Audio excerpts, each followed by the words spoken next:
Carta. Israel, o que a Bíblia fala sobre o fim do povo judeu. José Rodrigues. Zacarias 17:11 fala de 2 varas. Apacentarei, pois, as ovelhas destinadas para a matança, as pobres ovelhas do rebanho. Tomei para mim 2 varas, a uma chamei graça e a outra união, e apacentarei as ovelhas. A vara chamada graça foi quebrada. Examine Zacarias 11:3. Eis o uivo dos pastores, porque a sua glória é destruída. Eis o bramido dos filhos de leões, porque foi destruída a soberba do Jordão. Pastores que hoje apacentam a si mesmos, compram e vendem as ovelhas, trazem o fim da dispensação da graça de Deus. Veja o versículo 10. Tomei a minha vara, graça, e a quebrei, para anular a minha aliança que eu fizera com todos os povos. Portanto, todos os povos da terra já estão debaixo do juízo de Deus. Eu mostro isso em todas as cartas, sendo que o propósito delas é tratar do fim da dispensação da graça de Deus e do juízo de Deus sobre todo o mundo, que já começou com a Covid-19. Vejamos agora Zacarias 11:14. Então quebrei a 2ª vara, chamada união, para romper a irmandade entre Judá e Israel. Desde a Primeira Guerra Mundial, com a Declaração de Balfour, os judeus de todo o mundo começaram a voltar para sua terra. Esse documento foi feito em 2 de novembro de 1917 pelo então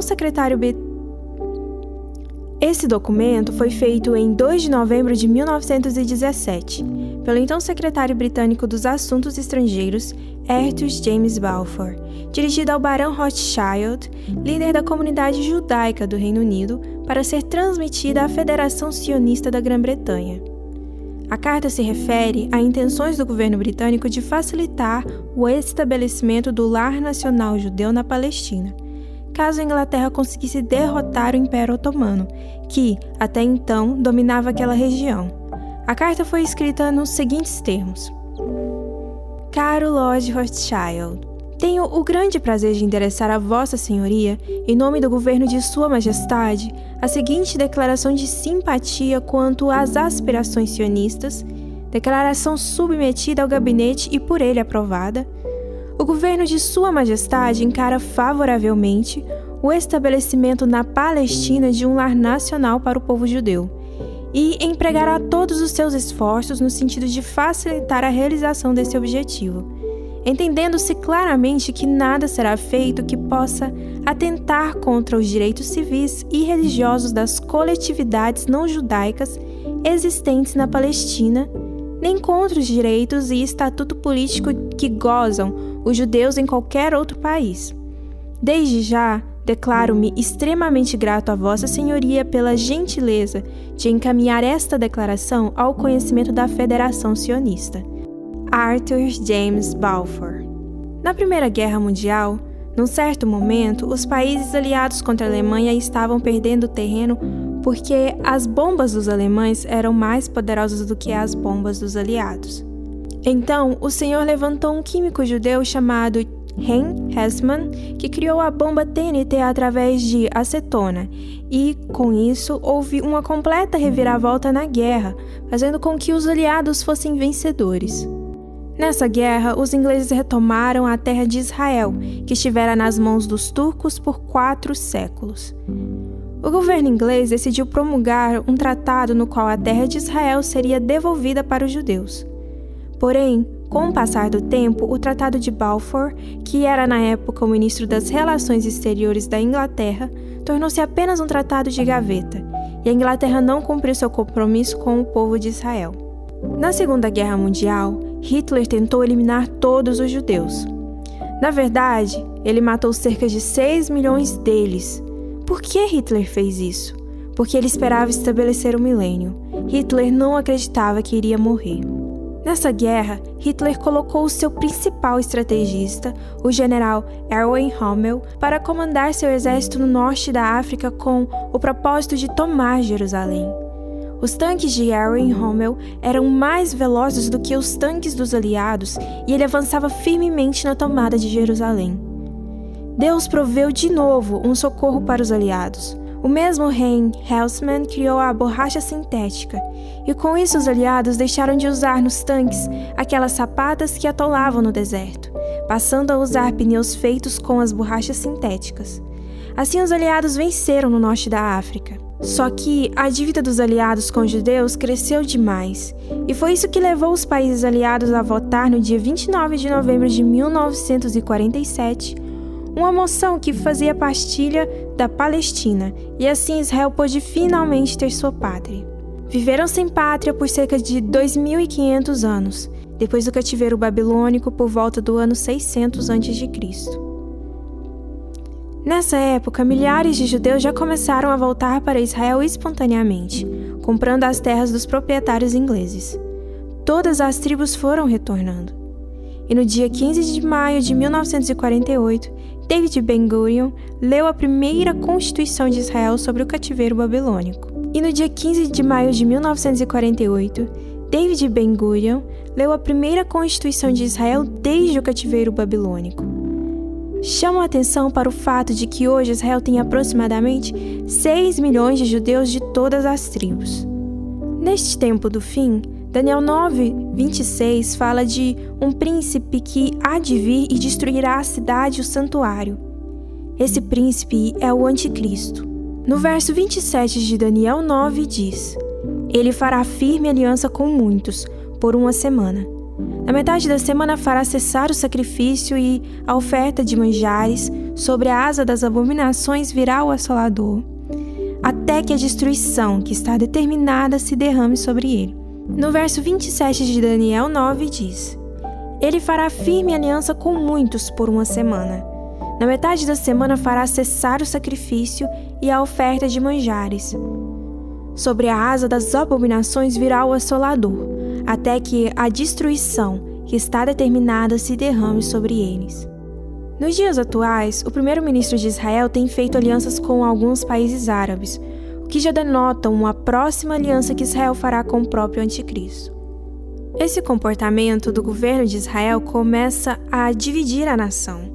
Veja que ele fará aliança com muitos por uma semana, não com todos. Examine Zacarias 13, do 8 ao 9. Em toda a terra, diz o Senhor, 2/3 delas serão eliminados e perecerão. Mas a terceira parte restará nela. Farei passar a terceira parte pelo fogo, e a purificarei como se purifica a prata, e a provarei como se prova o ouro. Ela invocará o meu nome, e eu a ouvirei. Direi, é meu povo, e ela dirá, o Senhor é meu Deus. Portanto, apenas 1/3 dos judeus não fará aliança com o Anticristo e herdará a terra no começo do milênio. Agora, vamos examinar Zacarias 11:14, que diz: Então quebrarei a minha segunda vara chamada União, para romper a irmandade entre Judá e Israel. Ao examinar esse texto, o pastor Guilherme Tavares, que é um dos 70, me enviou um estudo detalhado dessa quebra da vara chamada União. A vara chamada União, Zacarias 11:7, 10 e 14. Apacentai, pois, as ovelhas destinadas para a matança, as pobres ovelhas do rebanho. Tomei para mim 2 varas, a uma chamei graça e a outra união, e apacentei as ovelhas. Tomei a vara chamada graça e a quebrei, para anular a minha aliança, que eu fizera com todos os povos. Então quebrei a segunda vara chamada união, para romper a irmandade entre Judá e Israel. Significado da palavra união, utilizada nos versos 7 e 14. União, kajabal ou tchabal, que significa A, amarrar, atadura. B, tomar um penhor, penhorar. Tomar em penhor. C, estragar, agir corruptamente. D, dar à luz, estar com dores. Para traduzir a palavra tchabal, as Bíblias King James e Reina Valera usaram a palavra atadura, não união. Na minha compreensão, o tradutor tinha em mente um contexto diferente. É possível que ele tenha estabelecido uma correlação entre as palavras romper e união, usada no versículo 14, uma vez que o Senhor afirmou ter quebrado a vara chamada Shabal, usando a palavra original, para romper a irmandade entre Judá e Israel.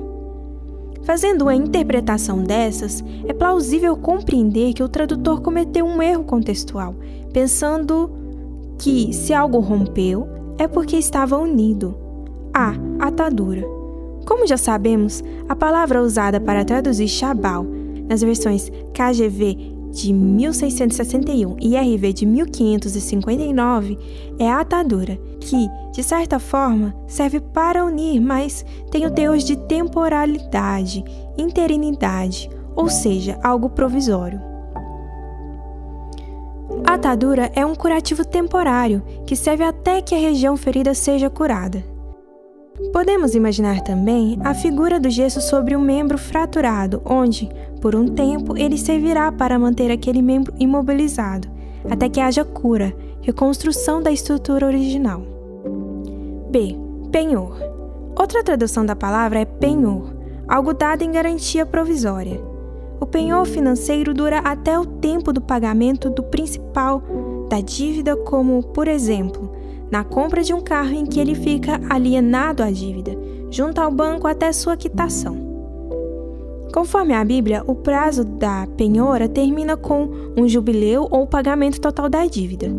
No tempo do Antigo Testamento, um bem penhorado se tornaria propriedade do credor até o ano do jubileu, independente de ter a dívida liquidada.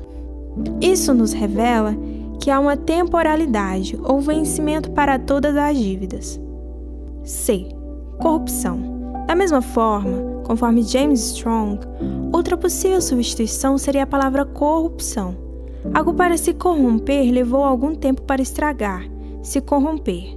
Assim funciona com alimentos perecíveis, o corpo humano ou estruturas políticas envelhecidas. D. Estar com dores. Uma quarta tradução que nos dá ideia de interinidade é pelos termos dar à luz e estar com dores, que também dizem respeito ao tempo curto de uma gestação até seu prazo, culminando com o nascimento de uma criança. Conclusão. O termo traduzido nos fala sobre um prazo curto, logo após a quebra da vara da graça. Um curto espaço de tempo, porque esse mesmo é o significado de Shabal, atadura. Parece-me que o uso da palavra Shabal está nos indicando que haverá um tempo de princípios de dores até o tempo de dar à luz, imediatamente após o fim da dispensação da graça ou da quebra da vara da graça. Analisando o contexto do capítulo, podemos observar que ainda há um terceiro sinal a respeito do tempo da quebra dessas duas varas. No início do capítulo, podemos contemplar um rebanho que não suporta mais ouvir a voz do pastor, além de um pastor que também já perdeu a sua paciência com esse rebanho.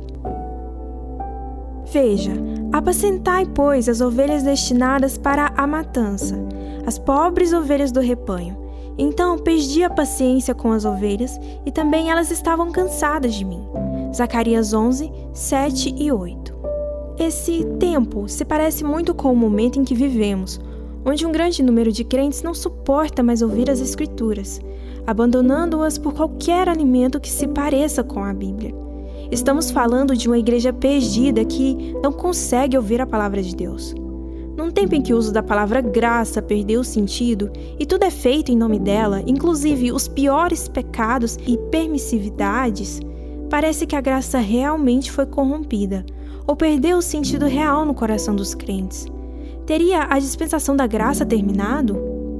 Logo após a quebra da vara-graça, haverá um curto momento que será finalizado com a quebra da vara chamada atadura, um curtíssimo tempo de talvez meses ou poucos anos. Vejamos agora Daniel 2,44. Mas, nos dias desses reis, o Deus do céu suscitará um reino que jamais será destruído. Esse reino jamais passará a outro povo, esmiuçará, mas ele mesmo subsistirá para sempre. No final da grande tribulação, o Senhor estabelecerá o reino milenar, que é o mesmo mencionado em Daniel 2. Quem vai reinar no milênio? Examine sobre isso Oséias 3, 4 e 5.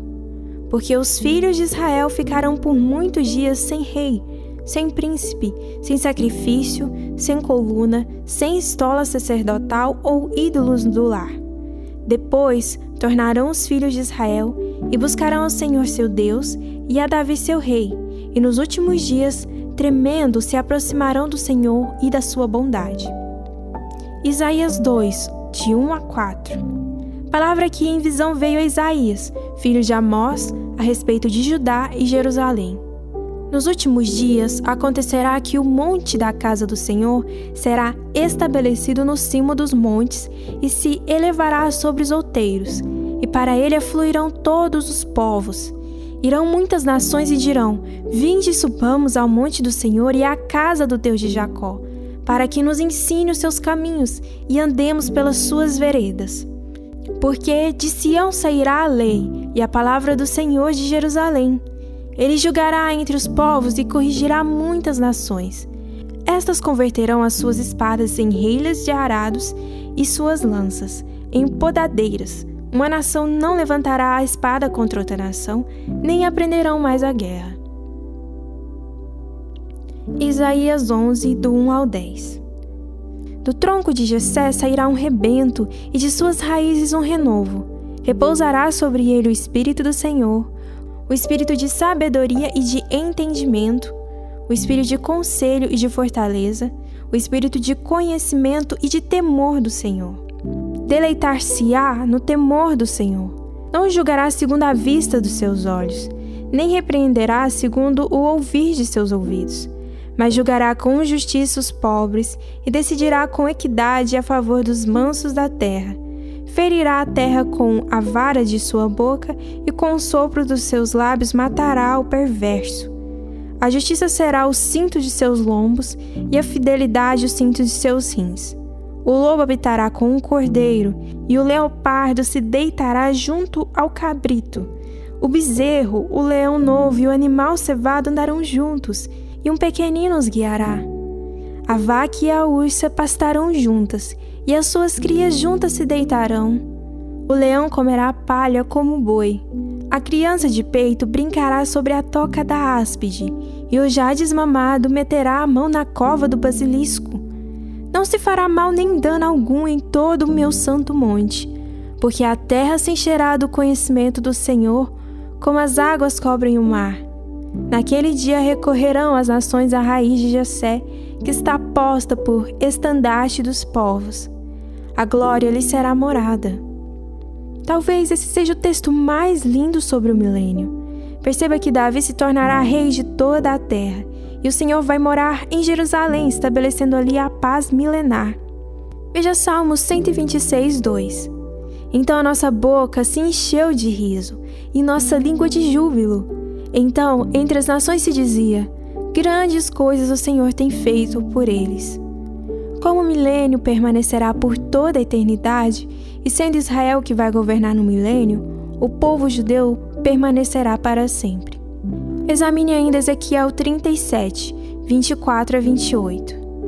O meu servo Davi reinará sobre eles. Todos eles terão um só pastor. Andarão nos meus juízos, guardarão os meus estatutos e os observarão. Habitarão na terra que dei a meu servo Jacó, na qual vossos pais habitaram. Habitarão nela eles e seus filhos e os filhos de seus filhos, para sempre. E Davi, meu servo, será seu príncipe eternamente. Farei com eles aliança de paz. Será aliança perpétua. Estabelecei-lo-eis e os multiplicarei, e porei o meu santuário no meio deles para sempre.